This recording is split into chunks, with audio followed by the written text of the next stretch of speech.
about size and position.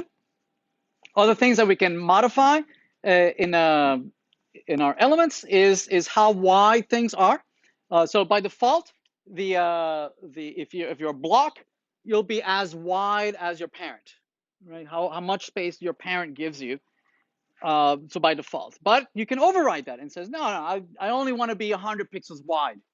Okay?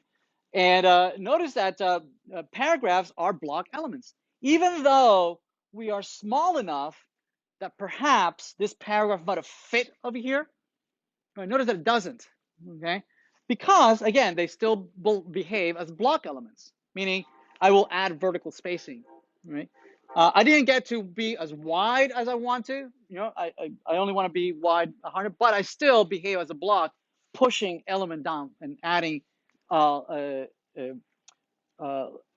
line input, right? We can also override the height. Notice that we can either be bigger than what we need to be or smaller than what we need to be. Right? We can override that as well, and it clips the content. We can also change our position. Right? We can say, hey, I want to move a little bit from my left.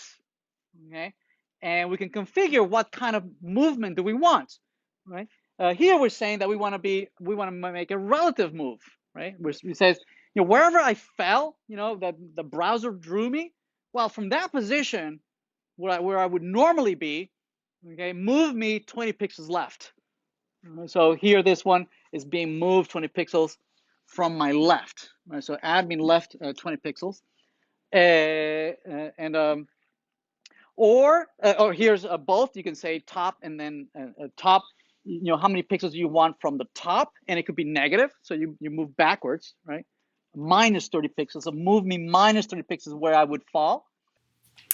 Hi everyone, Jose here. Please remember to subscribe and like the video, and if you have any questions, please leave a comment down below. Thank you.